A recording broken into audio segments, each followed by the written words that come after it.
నమస్తే, welcome to face. నేను మీ బ్రహ్మనాయుడు. ప్రస్తుతం మనం సత్తెనపల్లి నియోజకవర్గంలో ఉన్నాం. సత్తెనపల్లి నియోజకవర్గంలో భృగుబండ అనే గ్రామంలో ఉన్నాం. అయితే ఇక్కడ జనసేన పార్టీ సభ జరిగింది. సభ అధ్యక్షత వహించారు జనసేన పార్టీ సమన్వయకర్త, సత్తెనపల్లి నియోజకవర్గ సమన్వయకర్త బొర్ర వెంకటప్పారావు గారు. సభ జరిగిన తర్వాత అనేకమైనటువంటి రకరకాల చర్చలు జరుగుతాయని, సత్తెనపల్లి నియోజకవర్గ టికెట్ జనసేనకే ఇవ్వాలనేటువంటి డిమాండ్ అయితే ఈ నియోజకవర్గంలో పెరిగినట్టు కనపడుతూ ఉంది. అయితే జనంలోకి జనసేన పేరుతోటి నియోజకవర్గ వ్యాప్తంగా ఒక పక్క జనసేన పార్టీ సమన్వయకర్తగా బొర్ర వెంకటప్పారావు గారు తిరుగుతున్నారు. అదేవిధంగా తెలుగుదేశం పార్టీ ఇన్ఛార్జిగా ప్రతి గ్రామాన్న కన్నా లక్ష్మీనారాయణ గారు కూడా పర్యటన చేస్తున్నారు. మొత్తానికి ఈ అంశాలకు సంబంధించి అసలు ఈ నియోజకవర్గం టికెట్ ఎవరికి ఇస్తే బాగుంటుంది అనేటువంటి అంశాలు చర్చించడం కోసం ఇక్కడ మనతోటి జనసేన పార్టీ సత్తెనపల్లి నియోజకవర్గ సమన్వయకర్త బొర్ర వెంకటప్పారావు గారితో పాటు ఈ నియోజకవర్గానికి చెందిన కొంతమంది సీనియర్ సిటిజన్స్ కూడా ఉన్నారు. వారితో కూడా మాట్లాడే ప్రయత్నం చేద్దాం. ముందు అప్పారావు గారితో మాట్లాడదాం. అప్పారావు గారు నమస్తే. సార్ నమస్తే. బ్రహ్మనాయుడు గారు సుదీర్ఘకాలం సత్తెనపల్లి నియోజకవర్గంలో దాదాపు సమన్వయకర్తగా మీరు ఇక్కడ మిమ్మల్ని నియమించిన తర్వాత జనంలోకి జనసేన పేరుతోటి గ్రామాన్ని తిరుగుతున్నారు. ఆ గ్రామంలో భాగంగా ఈరోజు భృగుబండ గ్రామం. దాదాపు గంట సేపు మీ ప్రసంగం విన్నాం. సో మీ ప్రసంగంలో ఒక ఆవేదన కనపడింది.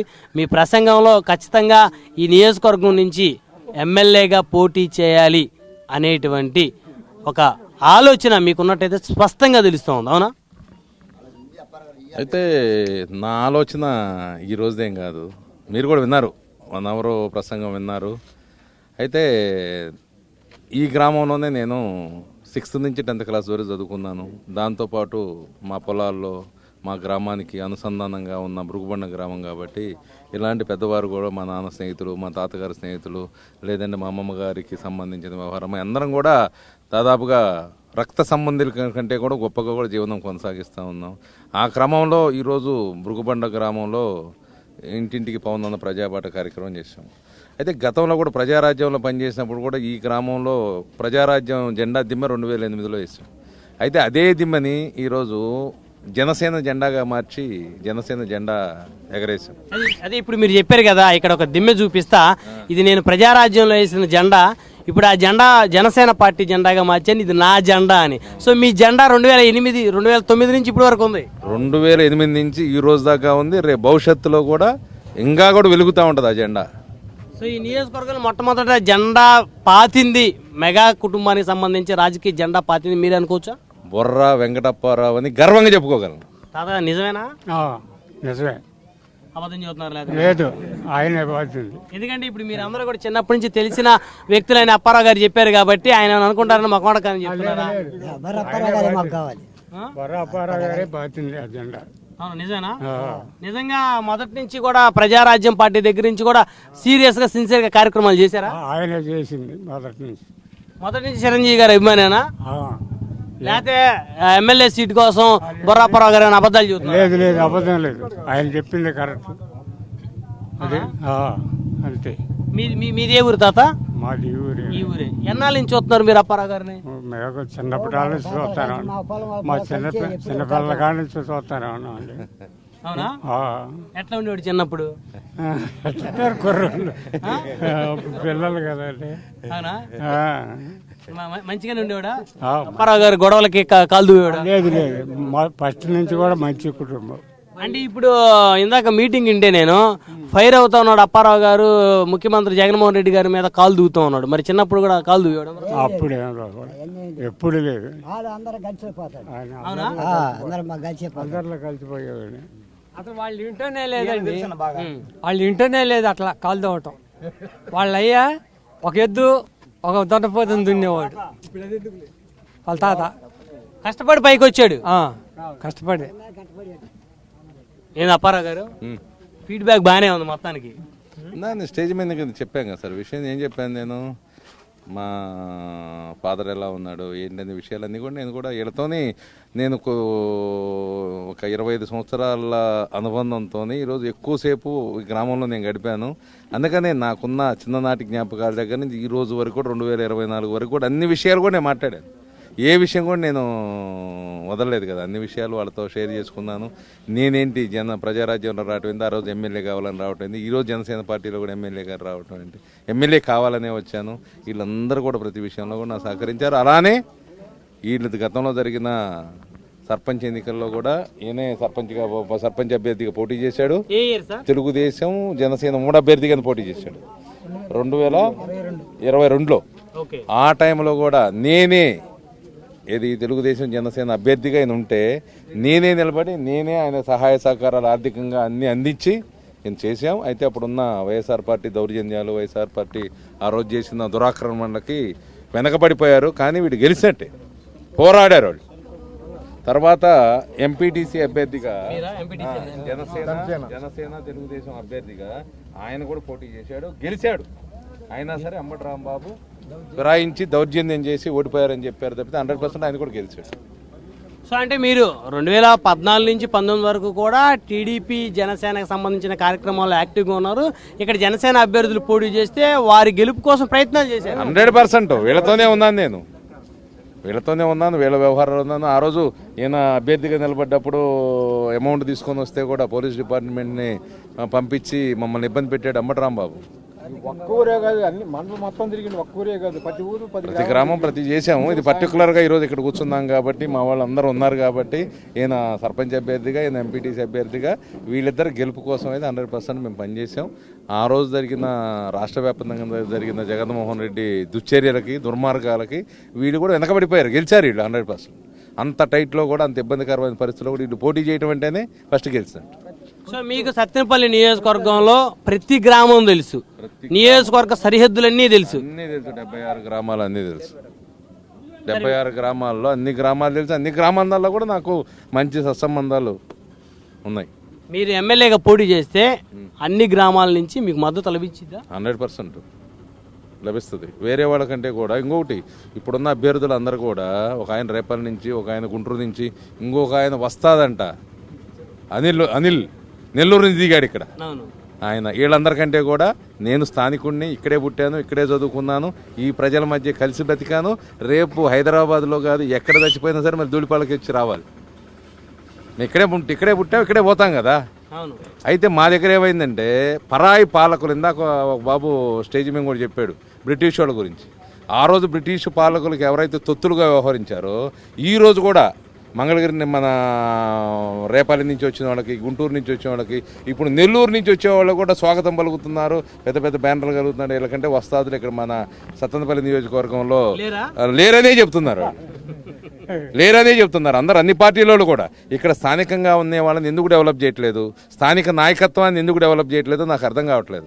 మాలో కూడా అన్ని సామాజిక వర్గాలు, యాదవ సహోదరులు కావచ్చు, కాపు సహోదరులు కావచ్చు, కమ్మోళ్ళు కావచ్చు, రెడ్డులు కావచ్చు, వేరే ఇతర కులాలు, ఇన్ని కులాల్లో కూడా సమర్థులు ఉన్నారు. అది కూడా కాకుండా ఇక్కడ ఏదైతే స్వతంత్ర సమరయోధుడు, ఆంధ్ర గాంధీగా పిలవలే వావిలాల గోపాలకృష్ణయ్య గారు ఈ నియోజకవర్గంలో ఇండిపెండెంట్గా పోటీ చేసి 4 పర్యాయాలు గెలిచి ఈ ప్రాంతానికి ఉన్న గొప్పతనాన్ని అసెంబ్లీలో కూడా వినిపించిన గొప్ప వ్యక్తి. అంత గొప్ప చరిత్ర ఉన్న సత్తెనపల్లికి ఈరోజు పరాయి పాలకుల చేతుల్లో మగ్గిపోతూ ఉంది. ఎక్కడి నుంచో వచ్చి మా మధ్య అన్నదమ్ముల్లా ఉన్న మా మధ్య చుచ్చులు పెట్టి, మా మధ్య గొడవలు పెట్టి, ప్రాంతీయ విభేదాలు సృష్టించి వాళ్ళ పబ్బం గడుపుకుంటా బొర్రాపరా, ఆ వర్గం రా, ఈడీ వర్గం రా, వాడితో మాట్లాడదురా, ఈడు గ్రూప్ రా, ఈరోజు వాడిని ఇక్కడ గెలిచాడరా, మా మధ్య మాకు విభేదాలు పెట్టి కనీసం అన్నదమ్ముల్లా ఉండాల్సిన వాళ్ళం కనీసం మేము అందరం ఇలా కలిసి కూర్చొని మాట్లాడుకునే పరిస్థితి కూడా లేకుండా చేశారు ఈ పరాయి పాలకులు. టీడీపీ జనసేన కూటమి సమావేశాలు, సమన్వయ కమిటీలు నిర్వహించుకుంటా పోతా ఉన్నాయి. అయితే బొర్రా వెంకటప్పారావు గారు సత్తెనపల్లి జనసేన పార్టీ సమన్వయకర్తగా ఉండి తెలుగుదేశం పార్టీ కార్యక్రమాలకి జనసేన వాళ్ళు వెళ్ళొద్దని చెబుతున్నారు కదా. అది శుద్ధ పొరపాటు. మీరు ఏ మండలాలను ఎక్కడైనా చూడండి, మా జనసేన సంబంధించిన మండల అధ్యక్షులు కావచ్చు, మండలంలో ఉన్న గ్రామ కమిటీలు కావచ్చు, వాళ్ళందరూ కూడా ఏ మండలంలో ఏ గ్రామంలో జరిగితే ఆ గ్రామానికి సంబంధించిన జనసేన పార్టీ కార్యకర్తలు పాల్గొంటున్నారు. ఆ వ్యవహారానికి జెండాలు వేరే ఏది కావాలన్నా సరే మన సత్తెనపల్లి జనసేన పార్టీ ఆఫీస్ నుంచి కూడా ఆయన కూడా సమకూరుస్తూ ఉన్నాం. దాని విషయంలో మీరు ఏ రోజు కూడా ఇది చేయలేదు. ఇప్పుడు కూడా స్టేజ్ మేము కూడా చెప్పాను, జనసేన పార్టీ తెలుగుదేశం ఉమ్మడి అభ్యర్థిగా బొర్రాప్పారావుకి ఇస్తే బొర్రాప్పారావు అంబటి రాంబాబుని పరిగెత్తిస్తాడు, భారీ మెజార్టీతో గెలుస్తాడు. పవన్ కళ్యాణ్ గారు చంద్రబాబు నాయుడు ఉమ్మడి అభ్యర్థిగా కన్నా లక్ష్మీనారాయణ గారికి ఇస్తే ఆయనని భుజాన మోసి, పల్లకి మోసి ఆయన్ని అసెంబ్లీకి పంపించే వరకు గతంలో కోడెల సుప్రసాద్ని గెలిపించే దాంట్లో బొర్రాపారావు ఏ పాత్ర అయితే పోషించాడో అలానే రేపు కన్నా లక్ష్మీనారాయణని గెలిపించిన దాంట్లో కూడా బొర్రాపారావు పాత్రే ఉంటుందని చెప్పేసి నేను ఘంటాపథంగా చెప్పగలను, ధైర్యంగా చెప్పగలను.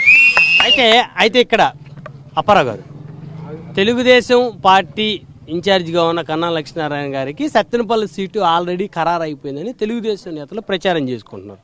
సో దాన్ని ఏ విధంగా చూస్తారు? ఇప్పుడు ఏదైతే వ్యవహారం ఉందో మేమనేది కూడా అదే.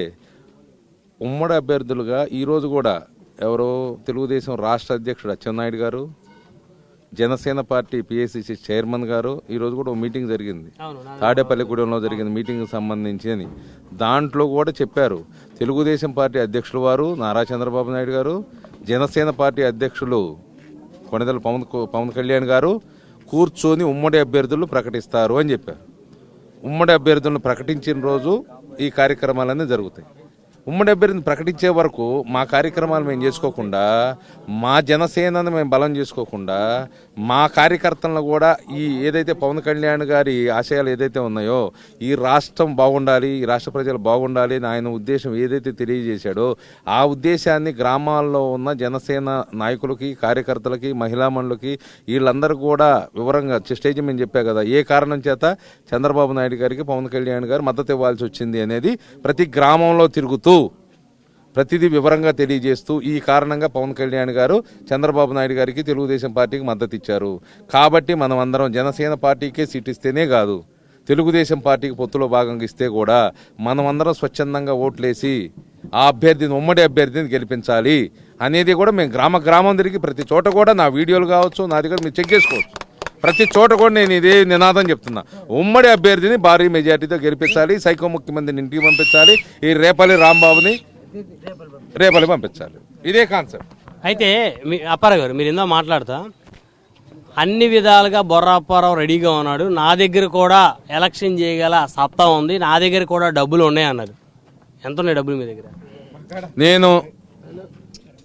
నేను మండల అధ్యక్షుడిగా ఇక్కడ పోటీ చేసినప్పుడు 21 ఎంపీటీసీలని నాతో కలుపుకొని ఎలా అయితే ఎలక్షన్ చేశానో, ఎలా అయితే అధికారంలోకి వచ్చానో, ఇక్కడ ఉన్న ఒక ఎస్సీ క్యాండిడేటు ఎండి భృగుబండకు సంబంధించి ఎస్సీ ఎండీలు మాదిగలు, కందులోపాలెంకి సంబంధించిన ఎస్సీలు మాలలు, ఇలా బీసీలు వీళ్ళందరిని కలుపుకొని ఒక టీముని చేసుకొని ఎలా అయితే వాళ్ళందరినీ గెలిపించుకొని ఈ మండలాధ్యక్షుడిని అయ్యామో అదే దీనితో ఈ నియోజకవర్గానికి కూడా కోడెల సుప్రసాద్ గారు వస్తే ఆయనకు అండదండంగా ఆర్థికంగా మాకున్న పరిచయాలని, ఆయన నరసరావుపేట నుంచి ఇక్కడికి వచ్చాడు, అన్ని విధాలు కూడా మేమై ఆయనతోటి రెయ్యమ్మగులు కష్టపడి పనిచేసి ఆయన కూడా గెలిపించి ఆయన కూడా నవ్యాంధ్రకి తొలి శాసనసభాపతిగా కూడా ఈ సత్తెనపల్లి నియోజకవర్గం చేసుకుందాం. అలా రేపు రాబోయే రోజుల్లో కూడా ఈ ప్రాంతానికి అలాంటి గౌరవమే దక్కాలి. మా సత్తెనపల్లి ప్రజలందరూ కూడా ఇలా తలెత్తుకొని గర్వంగా ఉండే విధంగానే మేము ప్రవర్తిస్తాం. సో మొత్తానికి టికెట్ ఇస్తే పోటీ చేయడానికైతే సిద్ధంగా ఉన్నారు. టికెట్ కావాలని డిమాండ్ చేస్తున్నారా లేకపోతే అభ్యర్థిస్తున్నారా పార్టీని? నేను జనసేన పార్టీ పవన్ కళ్యాణ్ గారు అంబటి రాంబాబు గారి మీద నువ్వు పోటీ చేయడానికి సిద్ధమేనా అని అడిగారు అని గతంలో చెప్పాను, ఇప్పుడు చెప్తున్నాను. నేను అంబటి రాంబాబు గారి మీద పవన్ కళ్యాణ్ గారు ఆదేశిస్తే నేను గెలిచే వరకు డబ్బులు ఖర్చు పెట్టి గెలవగలను. నేను గెలిచే వరకు ఆ రోజు మండల ప్రెసిడెంట్ గెలవటానికి ఈ ప్రాంతానికి నేను ఏ విధంగా అయితే గెలవటం కోసం ప్రయత్నం చేశానో అంతకంటే ఎక్కువ కృషి చేసి గెలిచి పవన్ కళ్యాణ్ గారికి అంబటి రాంబాబు మొహంలో ఏ విధమైన ఫీలింగ్స్ ఉన్నాయో చూపించాలనేది నా కోరిక. ఆయన ప్రతిసారి పవన్ కళ్యాణ్ గారిని తిట్టి జగన్మోహన్ రెడ్డి గారి కళ్ళల్లో ఆనందం చూడటానికి ఎలా అయితే ప్రవర్తించాడో నేను అంబటి రాంబాబు గారిని ఓడించి అంబటి రాంబాబు గారి మొహంలో ఎలాంటి ఫీలింగ్స్ ఉన్నాయో పవన్ కళ్యాణ్ గారు చూడాలి అనేది నా ధ్యేయం. చివరగా బొర్రాప్పారావు గారు మీరు ఇందాక మాట్లాడుతా కొంతమంది జనసేన పార్టీలో ఉండి వేరే పార్టీలకి తొత్తులుగా పనిచేస్తూ ఉన్నారు. దయచేసి అలాంటి వాళ్ళు ఎవరైనా ఉంటే వాళ్ళ అభిప్రాయాలను మార్చుకోండి, లేదా పార్టీ నుంచి వెళ్ళిపోండి. ఈ పార్టీలో ఉండి ఈ పార్టీ అభివృద్ధికి, జనసేన అభివృద్ధికి పాటుపడండి. జనసేన పార్టీ ఇక్కడ గెలవాలని, ఇక్కడ పోటీ చేయాలని కోరుకోండి అని చెప్పేసి అన్నారు. అంటే ఎవరున్నారు, ఎవరు కోవట్లుగా ఉన్నారు ఈ నియోజకవర్గంలో? మీ మీద ఎవరు కుట్ర చేస్తా ఉన్నారు? అయితే ఇందులో కుట్రలు కుతంత్రాలు ఇవన్నీ కాదండి, అంత పెద్ద పెద్ద పదాలు వాడాల్సిన అవసరం లేదు. కానీ దీనికి విషయం ఏంటంటే, ఈ ఉన్న పరిస్థితుల్లో ఈ గ్రామాల్లో అంటే ఇక్కడ నేను ఏ మాట అయినా మాట్లాడగలను, నా స్వతంత్రం ఉంది. తెలుగుదేశంతో కూడా నేను కలిసి పనిచేశాను కాబట్టి తెలుగుదేశం పార్టీలో వాళ్ళు కూడా నాకు అన్నదమ్ములు. అప్పారావు ఏది మాట్లాడినా సరే ఒక అర్థంతో మాట్లాడతాడు. మొన్న పొత్తు పెట్టుకొని ఎక్కడా లేని పొత్తును కూడా భృగుబండ్లో పెట్టుకుంటేనే అప్పారావు ప్రోత్సహించి ఆర్థికంగా మాట సహాయం అన్ని విధాలుగా అప్పారావు సహాయం చేసిన వాడు. ఏ మాట మాట్లాడినా సరే అప్పారావు మాట్లాడితే అర్థం ఉంటుందని అర్థం చేసుకుంటారు కాబట్టి చెప్తున్నా. సహజంగా గ్రామాల్లో ఉన్న పరిస్థితుల్లో జనసేన పార్టీ వాళ్ళు నూనూకు మీసాల వాళ్ళు, మా పవన్ కళ్యాణ్ గారు చెప్తారు, మొబ్బుల్లో పరిగెత్తే పిడుగులు లాంటి వాళ్ళు, నూనూకు మీసాల వాళ్ళు, ఖండాలు తిరిగిన యోధులు. వాళ్ళని ఎలా అంటే ఏమని అంటారంటే, ఈ పెద్ద ఆయన ఏమన్నాడు, ఏమంటారంటే, అరే ముండా రావాయ్ అడిగిపోయి తెలుగుదేశం జనసేన పోతే కదా, నువ్వు కూడా రా అంటే తెలుగుదేశానికి రా అంటాడు.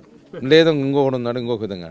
కాబట్టి అలాంటివి చేయకుండా మీ పార్టీకి సంబంధించిన మీ కార్యకర్తల్ని మీరు జాగ్రత్త చేసుకోండి. మా పార్టీకి సంబంధించిన కార్యకర్తల్ని మీరు తప్పుదారి పట్టించకండి.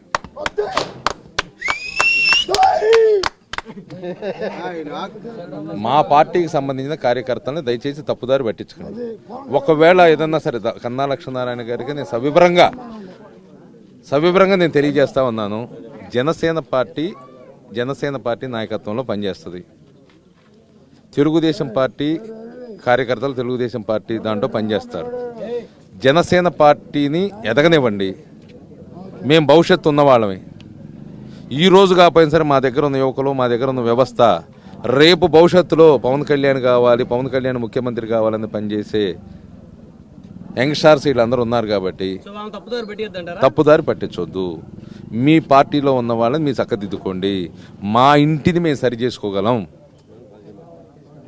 మా జనసేన కుటుంబాన్ని మేము బాగు చేసుకోగలం, మేము సరి చేసుకోగలం. మా మధ్య 100 ఉండొచ్చు, అవన్నీ మేము సరి చేసుకోగలం. మీకు సంబంధించిన తెలుగుదేశం పార్టీలో ఏవైతే ఉన్నాయో బయట సమాజం మొత్తానికి తెలుసు.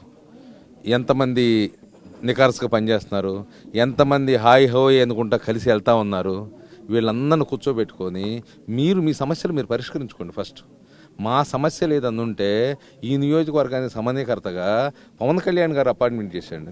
మిమ్మల్ని గౌరవ చంద్రబాబు నాయుడు గారు అపాయింట్ ఎలా చేశాడో నన్ను మా పిఎస్సిసి చైర్మన్ గారు నాదెండ్ల మనోహర్ గారు, గౌరవ పెద్దలు పవన్ కళ్యాణ్ గారు ఈ నియోజకవర్గానికి పాయింట్ ఆఫ్ కాంటాక్ట్గా ఈ జనసేన పార్టీకి సంబంధించిన వ్యవహారాలు చూడటానికి నన్ను ఎలా అయితే పెట్టారో మిమ్మల్ని కూడా అలానే పెట్టారు. మీ పార్టీలో ఉన్న వ్యవహారాలను మీరు సరి చేసుకోండి. మా పార్టీలో ఉన్న వ్యవహారాలను సరి చేసుకునే సమర్థత మాకుంది, మేము చేసుకోగలం. ఒకవేళ సీనియర్గా ఉన్నారు, మా వలన ఏదైనా పొరపాటు జరిగితే ఇలా కాదు ఇలా అని డైరెక్షన్ ఇవ్వండి, మేము కూడా అర్థం చేసుకొని మీతో రాగలం. మా వాళ్ళని, మా జనసేన పార్టీని మేము డెవలప్ చేసుకుంటాం. రేపు పవన్ కళ్యాణ్ గారు ఆజ్ఞాపించిన మరుక్షణం తెలుగుదేశం పార్టీ జనసేన పొత్తులో తెలుగుదేశం సత్తెనపల్లి నియోజకవర్గం కన్నా లక్ష్మీనారాయణ గారికి కేటాయించామని జనసేన శ్రేణులకి ఆయన ఒక మెసేజ్ ఇస్తే మేమందరం కూడా కన్నా లక్ష్మీనారాయణ గారిని భుజాలు ఎత్తుకొని పల్లకి మోసి ఆయన్ని గతంలో కోడెల సుప్రసాద్ గారిని ఎలా అయితే ఈ నియోజకవర్గం గెలిచి శాసనసభకు పంపించి ఆయన్ని తొలి శాసనసభాపతిగా ఎలా చేశామో అలానే కన్నా లక్ష్మీనారాయణ గారిని కూడా గెలిపించి ఆయన్ని కూడా మంత్రిగా కూడా చూస్తామని చెప్పి మేము చెప్తాం. ధన్యవాదాలు బొర్రాపారావు గారు.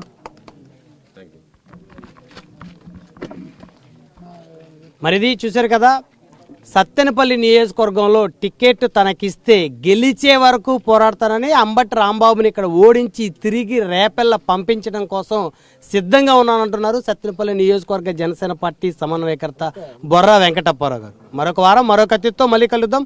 చూస్తూనే ఉండండి. Keep watching Prime nine news.